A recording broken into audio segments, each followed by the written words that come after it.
Pengalaman saya juga, kalau kita bicara dengan si hewan, terutama kalau ini hewannya galak ya, kalau kita mau nyuntik, kita ngomong aja, gitu ya. Dia pasti akan terpengaruh oleh omongan kita. Ya, mereka tidak mengerti kata per kata loh, tapi mereka mengerti maksud apa yang kita ucapkan.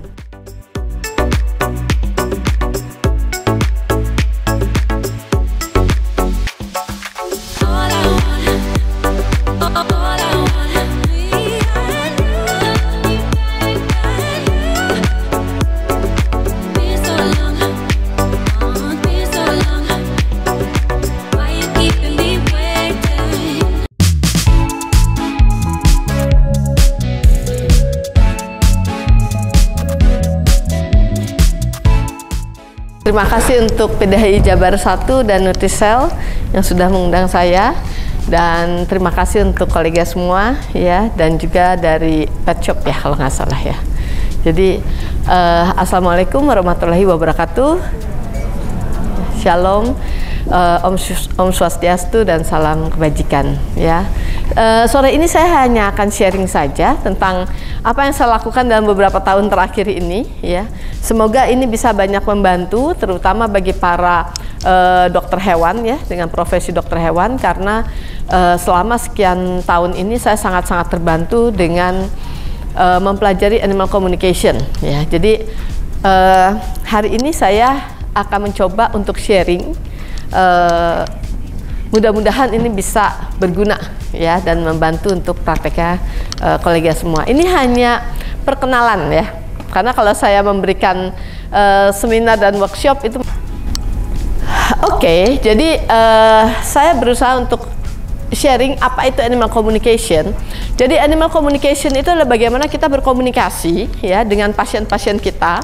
Kalau sebelumnya kita berkomunikasi, Bu Ira sudah mengajarkan bagaimana berkomunikasi dengan klien kita ya. Nah sekarang giliran saya menjelaskan bagaimana kita berkomunikasi dengan pasien-pasien kita, kira-kira seperti itu ya. Kalau saya boleh tahu, mungkin banyak dari kita, hampir semua dari kita lah pasti sudah tahu ini apa ya. Ini adalah bagiannya otak, bukan otak-otak ya, otak. Nah, otak ini adalah brain. Lalu pertanyaan saya, di mana pikiran kita atau mind-nya ada di mana? Mind itu ada di mana-mana. Ya, di mana-mana dari part of brain ini itu memberikan rangsangan ya, sehingga terbentuklah yang namanya mind. Tapi saya akan menjelaskan tentang left dan right mind. Ya, left dan right brain ya. Jadi ada bagian otak yang sebelah kiri ya, yang mengatur semuanya tentang analitik, logika, analisa ya. Sementara otak sebelah kanan dia akan mengatur sesuatu yang bersifat lebih pada emosi, seni ya, telepati, imajinasi, itu semuanya ada di sebelah kanan. Ya, jadi kebayang pada saat kita masih kecil, dari kita mulai masuk SD ya, sudah mulai otak kiri kita dilatih terus, betul? Sampai kapan? Sampai kita sekarang ya. Pertanyaan saya, berapa tahun kita mengandalkan otak kanan kita? Ya, jadi mereka-mereka yang tidak bermain dengan seni ya, otomatis kita semua lebih dilatih pada otak kiri kita dari kita kecil ya. Nah, bayangkan, sementara otak kanan kita itu punya kapasitas yang jauh lebih besar daripada otak kiri kita. Ya, jadi kalau kita sering membaca, dikatakan bahwa manusia pada umumnya hanya menggunakan sekitar kurang dari 10% saja otak kanan, kekuatan dari otak kanannya. Padahal otak kanan itu potensinya sangat luar biasa. Ya, permasalahannya apakah kita sudah mengeksplor belum otak kanan kita? Nah, pada saat kita berkomunikasi dengan hewan, sebenarnya kita menggunakan gelombang yang namanya gelombang alfa. Pada saat ini, kita semua yang masih terjaga, yang belum lagi mau kriep-kriep, mau ketiduran, berarti kita semua ada di gelombang beta namanya. Ya. Nah, kalau kita semua terjaga, sangat terjaga seperti atlet-atlet yang sedang adu, nah itu mereka berada di gelombang gamma. Ya. Nah, ini saya ambil pun ini masih banyak yang tidak hertznya ini panjang gelombangnya bisa berbeda-beda.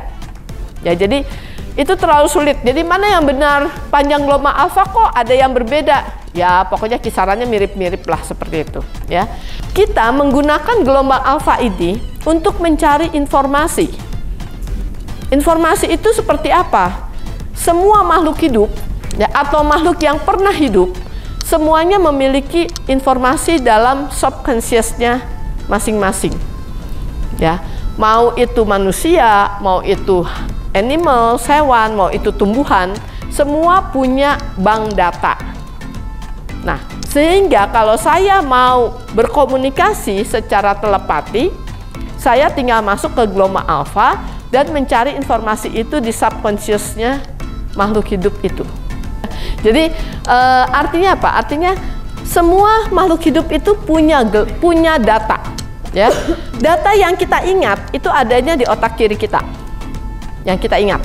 Tapi ada banyak sekali data yang kita tidak tahu, ya. Dan itu disimpannya di subconscious kita. Ya, itulah kira-kira pengenalan saya tentang mind power. Ya, mind power itu kita punya basic. Kalau untuk berkomunikasi dengan hewan kita namanya untold story, ya. Kalau untuk mengenal afirmasi itu ada yang namanya dreams and goals, ya. Itu semua pelatihan dilatih supaya kita bisa menggunakan otak kanan kita lebih baik, kira-kira seperti itu, ya. Nah, ini ada praktisi. Kalau praktisi ini biasanya kami punya kode etik untuk para praktisi karena mayoritas bukan dokter hewan, ya. Kenapa bukan dokter hewan? Iya, karena dokter hewannya nggak pada mau, gitu ya kan, mempelajari ini. Mayoritas awam yang lebih suka mempelajari ini, ya. Jadi karena beberapa animal communication ini kan nggak cuma mind power metodenya, ya. Ada berbagai macam yang lain. Ada linking awareness, ya. Ada metode-metode yang lain, gitu loh. Nah, jadi yang metode-metode lain saya nggak bisa atur. Tapi mind power ini kita punya aturan kode etik yang sangat strict banget. Misalnya apa? Semua praktisi saya tidak boleh menjatuhkan pet shop ataupun dokter hewan. Ya, mereka tidak boleh menjudge. Ya, jadi kalau seandainya banyak owner yang suka bertanya, dia suka nggak sih di grooming ini dikasarin nggak, dipukul atau tidak? Ya, kami punya kode etik. Kalau iya itu dipukul, jawaban kita nggak bisa bilang bahwa iya dia dipukul, dia disiksa, nggak boleh. Kenapa? Karena itu perlu validasi. Validasi dari mana? Ya kan? Nah, jawabannya harusnya gimana? Ya, Bu, ada baiknya dia tidak dibawa lagi ke situ karena dia nggak suka. Gitu. Ya, karena dia nggak suka soalnya. Kan nggak salah kita kalau nggak suka. Ya. Kira-kira gitu. Kalau jawaban kita salah juga, ya nggak apa-apa orang kita bilangnya dia nggak suka kok. Nah, itu gitu. Ya, jadi kita tidak boleh untuk bilang bahwa oh iya benar dia disiksa. Iya, kalau benar, kalau enggak kan namanya manusia bisa aja salah. Ya, kira-kira seperti itu. Jadi ada kode etik yang sangat-sangat strict banget. Ya, oke, mungkin itu sharing saya kira-kira. Ya, mungkin kalau ada yang mau ditanyakan silakan. Kalau nggak saya kembalikan pada MC-nya. Iya. Gini dok, tadi kan dokter bilang kalau orang yang memiliki, rugi banget orang yang memiliki afirmasi yang kuat tapi dia tidak dimanfaatkan gitu ya. Yang pertama, bagaimana kita tahu bahwa kita tuh punya afirmasi yang kuat. Oke. Yang kedua, kalau misalkan emang kita melatihnya seperti apa. Terus yang ketiga, kalau misalkan kita ternyata tidak memiliki afirmasi yang kuat tapi kita pengen punya gitu, bisa nggak itu dilatih jadi punya dan kuat? Iya. Atau misalkan kita tiba-tiba saya memikirkan seseorang gitu ya.